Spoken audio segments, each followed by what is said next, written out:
প্রশ্নের জবাব কে দেবে? 6 ঘন্টা কেন বিলম্ব করা হলো? ওসমানকে কে না চিনত? তার শাহাদাতের আগে তার ভিডিও অডিও বক্তব্যে তাকে গুলি করা হতে পারে, আমি মারা যেতে পারি, আমার বাচ্চাটাকে দেখে রেখো, এই বিভিন্ন চেকপোস্টে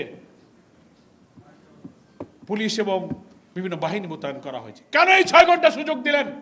তাহলে তো জাতির একথা বিশ্বাস করার সুযোগ আছে যে গোয়েন্দাদের অভ্যন্তরে লুকিয়ে থাকা আধিপত্যবাদের দালালরা চেয়েছিল এই খুনিরা নিরাপদে পালিয়ে যাক। প্রকৃত খুনিদের গ্রেফতারের ব্যাপারে অন্তর্বর্তীকালীন সরকার কি পদক্ষেপ নিয়েছে, কেন ব্যর্থ হয়েছে, কারা অবহেলা করেছে, কি পদক্ষেপ নিচ্ছেন, আপনারা জাতির সামনে আপনাদের এই বক্তব্য তুলে ধরুন।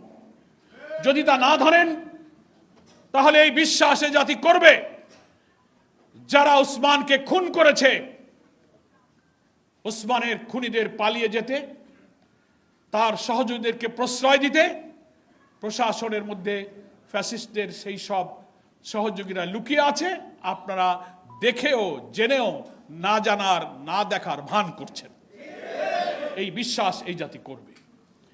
ফলে সরকারের কর্তব্য হয়ে দাঁড়িয়েছে জাতির কাছে ওসমানের খুনিদের গ্রেফতারের জন্য কি কি পদক্ষেপ নিয়েছেন। সরকারের যদি কোনো ব্যর্থতা থাকে, কোনো গোয়েন্দা কর্মকর্তা যদি দায়িত্ব পালনে ব্যর্থ হন, জাতির কাছে বলেন, তার দায়িত্ব থেকে তাকে অব্যাহতি দেন, তার জন্য শাস্তির ব্যবস্থা করেন।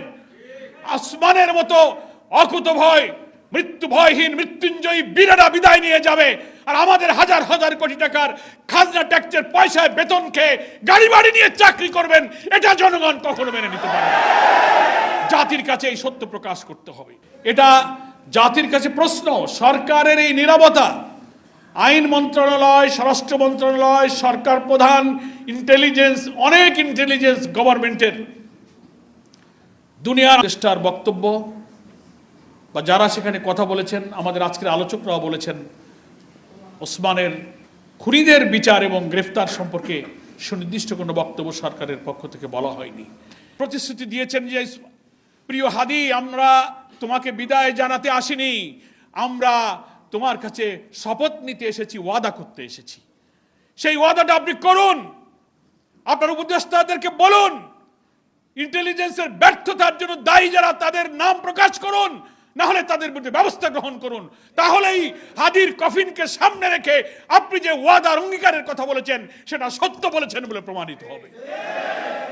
সম্মানিত দেশবাসীকে আমি বলবো, সরকারের এই নীরবতার দেয়াল ভেঙে এই জাতির গণ আকাঙ্ক্ষার সাথে আপনাকে একাত্ম হওয়া উচিত। এইসব গোয়েন্দা বিভাগ, এইসব ইন্টেলিজেন্স এজেন্সিকে সাজানো হয়েছে, কিন্তু এই প্রশ্নের কোনো জবাব সরকার আজও দিল না।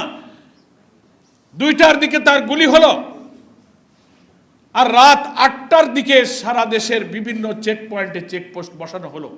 2টা থেকে রাত 8টা, এই 6 ঘন্টা কেন ফ্রি করে দেওয়া হলো? খুনিরা অবাধে সীমান্ত পাড়ি দিয়ে ভারতে চলে যেতে পারে।